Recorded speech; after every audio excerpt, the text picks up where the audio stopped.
What's up guys, I'm the Middle-Aged Gamer and this is the Golden Eagle M870 Tactical Tri-Shot Shotgun. Now, I got this back at just after Father's Day and I've been running it for a while both at home, plinking away and the odd little bit of gameplay. Now, like I say, if you're looking for a cool shotgun, look no further. And of course, if you've been playing Call of Duty recently, then you know what this shotgun is. Okay, so with that, let's spin it around. For some reason, they put it the weird way around when you open it. So let's have a look. When you get it, you get a lovely box, that's for sure. You know, it's well packaged, well, fit inside, so you know that when it's coming through the post, it's not going to damage you. Or damage your rifle, should I say. Okay, so as you can see, when you open it up, the first thing you get is a nice little paper instruction booklet. It's coloured as well, so yeah, we're just gonna yeet that one out of the way. And as you lift your foam up, as you can see, I've gone for the black version, which is obviously you got the polymer furniture instead of the wood. If you go for the wood looking one, you won't get the top rail, but you will get real wood furniture and a gold front sight bead, which is really, really cool. Now, like I say, this is a shotgun that's based on the Marui and a bit of SEMA. So it's a kind of hybrid of the two, but it doesn't actually have the problems that the Marui has, because those that have used the Marui will tell you if you leave your gas tank in the buttstock, it leaks like a sieve. Or if you use anything like green gas, it's going to leak over time very quickly. You know, I wouldn't touch that. Now, I've been using this, like I say, for, God, over 6 months now, and this thing is amazing. Now, as you take it up, let's have a look. You get it out of the box. The first thing you'll notice is the weight. This is a hefty girl, you know. She is great, and as you can see the oil marks from the handguard, as it's well oiled. I always keep mine well oiled. Now, not being a spring load, you can just get it done right, obviously. Click it. It is just nice, and the sound is just right. This, again, from here to the front is completely metal, which is great, barring the grip. You have a metal end cap for your magazine tube with the sling loop on it. Yes, you can unscrew this front cap, and you can pop in 2 shells in there for storage if you wish to keep 2 emergency shells and make your gun a tactical maraca. That's entirely up to you guys. For me, I like it as is. There's a metal barrel. The inner barrels stop about here, which basically gives you enough length that you don't get too much of a dual creep, as this can actually run pretty well on green gas, especially in the colder weather. During the summer and some part of spring, just run it on Duster Gas stroke Nupro 1 and it runs perfectly fine. I'm just so impressed by everything.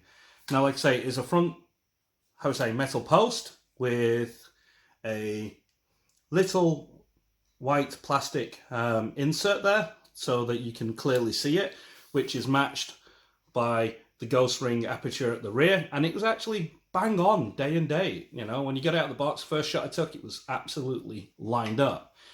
The rear sight is windage and elevation. You unscrew and screw, so you can mess around with the elevation, and you can, there's a little side screw that allows you to move it from side to side, which is awesome.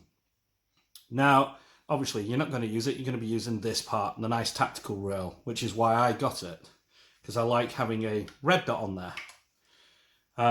As you can see, when you pull the pump back, that exposes your little switch right there. Forward is 6, back is 3. We'll leave it on 3 for now, because here in the UK, most sites don't really let you use the, 6-shot.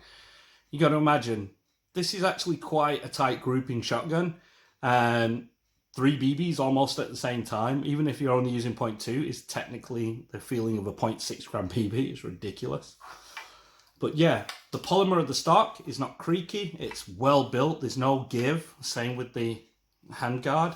It's nice. Full metal arms, like I say. All the bits are. You've got your cross pull, safety, so you can't pull. Okay, which is simple. Red is dead. the rest is not. And this little switch here, which is normally your actual pump release so that you can manually clear any jammed rounds, etc., is actually your loading gate release. So you would put your shells in there. Okay, and like I say, as you can see with mine, at the rear I put a Velcro patch there because I like to put the shells on there, which is really cool. On the other side I left clear. You get your other sling point here, and your magazine goes here. Now the magazine they give you is a, I would say, 75 to 80 round shot. It is one of these. And it's very, very close to Marui, but slightly off spec. You get your fill valve and your exit valve there. It's a simple case of you get your tank, put it here, push till it clicks, put your end cap on, and there you go. She's all ready to go. So next time you fire, it should, there you go, make a nice pop. Now, if we put that down, you also get a bag of cheap BBs I'll never use. You get your speed loader, which is cool. It's nice to have a little speed loader, especially when you're loading these shells. And then we get to the shells themselves. They are just like Marui, 30 round shells. And that means that basically you get 10 pulls of the trigger on 3-shot, or you'll have 5 pulls on obviously 6. Now, these are basically, like I say, very close to the Marui shells, which I have here. These are the Tokyo Marui shells, but they are just slightly, ever so, like a 1,000th of an inch or a fraction of a millimeter too wide, that these shells actually are a bit tight to fit in, whereas these ones fit perfectly, as you say, really, really well. And you can quickly eject the shell, no problem. But because these are basically cloned of the SEMA shells, you can pick 6 of these up for £15. Whereas if you were stuck with the Marui, these are £25 for 2. And this is all before shipping is added. When you add shipping, another 10, 15 quid, depending on where you live. My God, you know, these make a better deal. Even if you get the odd one that's a duff, it's fine. You can throw it away because you don't feel that bad. You've got more than double what you get with them for a fraction of the price.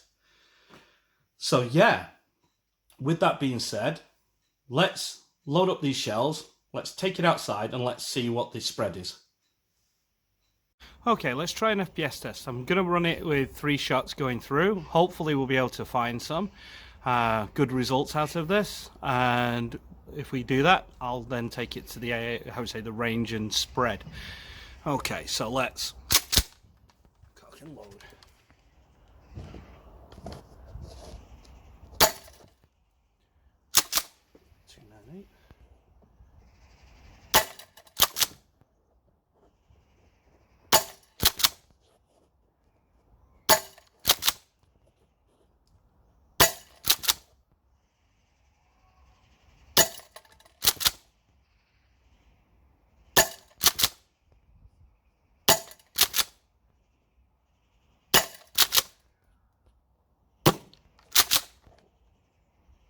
Yep. Okay, so we're getting nice low. This is currently on New Pro 1, and it's about half a tank, so hopefully we should get some good spread now. Okay, so now that I've got the new target set up in there, I'm going to go to 5 meters, fire 1 shot, then step it back to 7 meters, fire another shot, and then the maximum I would say this shotgun's effective is at 10, and see what the spread is like. Okay, so let's start at 5.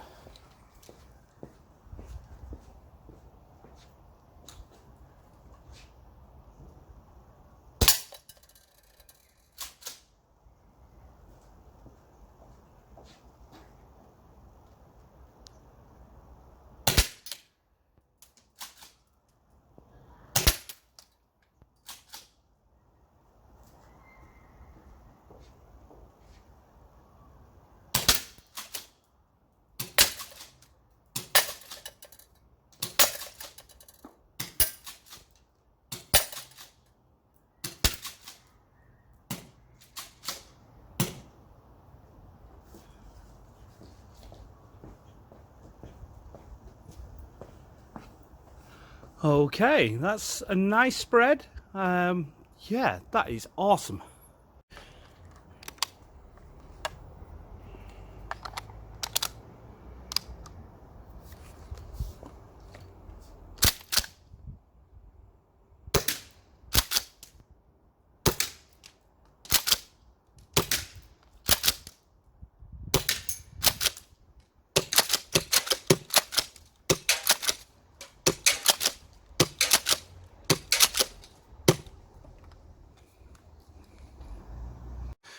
Okay, so as we saw with the spread, you, on a half magazine of gas, so you're looking 30 shots in, you're still getting about a foot spread at 7 to 10 meters, depending.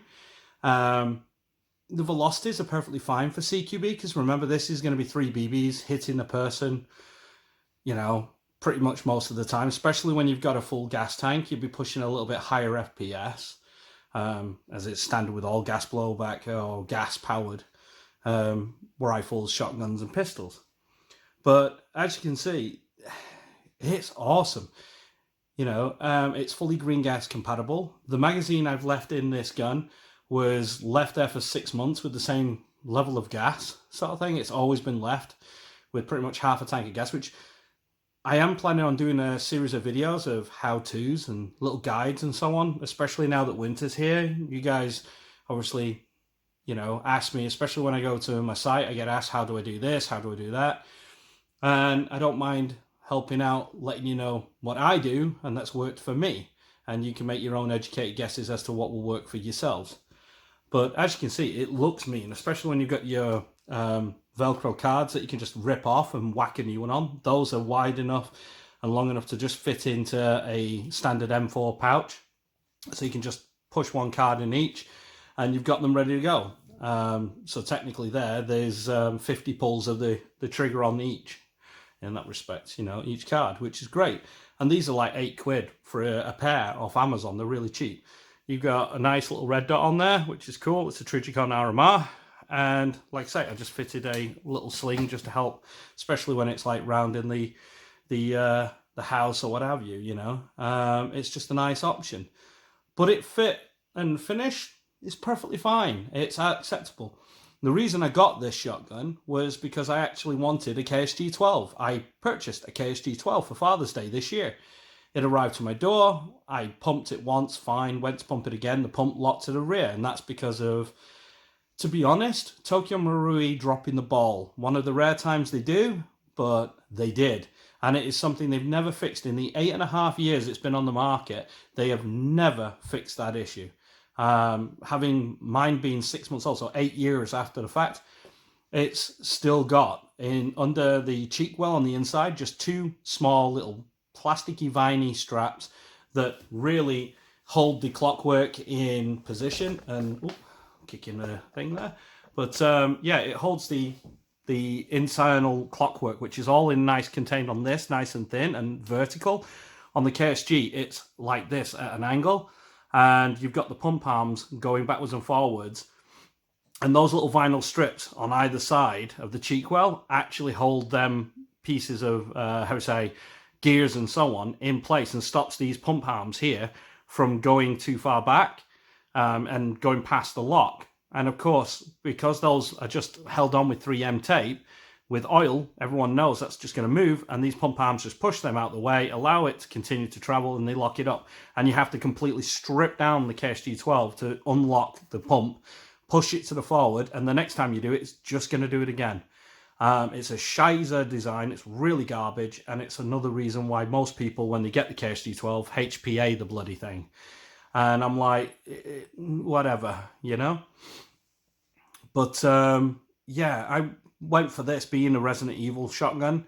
It's the one that's in Resident Evil 2 Remake, as well as you can get the wooden version, or you can have the black.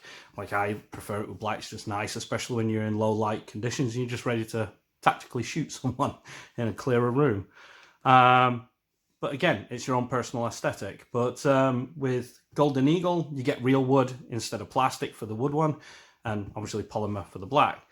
They're not expensive as well, at a third of the price of the Marui one of these. Is around about 350 quid for the Marui. These are about 110 £140, and that's just a fraction of it in that respect, allowing you to spend more money on shells, on getting an optic for it, or at least improving some parts, you know, just buying all the things you need to run it. It's a lot better, and it actually runs better than the Marui. The Marui leaks like a sieve because here in this rear section you have a reservoir tank that charges when you put your gas tank in. It connects to a reservoir tank here. That fills up and that's ready to go. So when you pull the trigger, it releases that gas down the barrel. That is your problem. As you've got a little hammer in there, you can hear it click. If I pull that up, and there you go. You can hear the hammer and the gas going out. And it's like, that's your problem with many of the TM ones, is that sort of like leaks like a sieve out of here. This one, being used, left pressurized, it doesn't matter. It still runs fine. It's a perfectly sound and perfect, how would you say, shotgun. If you're looking for a first one to get into, pick it up. It's really good as your first shotgun. This was my first shotgun in airsoft, and to be honest, it's going to be one that I keep. You know, it's got parts available to upgrade. You can swap the stock out to an Benelli M4 style if you wish. You can do that with a pistol grip and a proper stock tube on there, which becomes your reservoir then. You can do that. Easy. You can swap out the inner barrels to different Marui ones. If it's Marui spec on the barrels and that, anything from here onwards, you'll be able to swap out for Marui, which is really good. So yeah, just a lot cheaper than Marui and a lot better in that respect in, you know, the bank balance and everything. So yeah. Well, guys, if you've got this far in the video, please leave a like and a comment in there if you want to see other guns, what guns you want to see. I always check the comments to see what other people are interested in seeing shooting, and maybe I'll pick one of them up and do a review on it for you guys if you're interested. And like I say, if you want to see little how-tos and so on videos done for storage, especially now that winter's here and some people won't be airsofting as much because of the Christmas period. They'll be getting guns but not actually going out shooting them as sites close down for a few weeks and so on. So if you want to see those, again, let me know in the comments, and please subscribe. I know it is one of those, and I don't want to be one of those people that harp on about it, but it does help the channel, and you guys helping this channel grow will help it become what you guys want it to be, with airsoft, video games, you name it. Just, you know, it's all here for you guys out there. So, like I say, I've been Middle Aged Gamer. You guys have been absolutely awesome, and I will see you in the next one.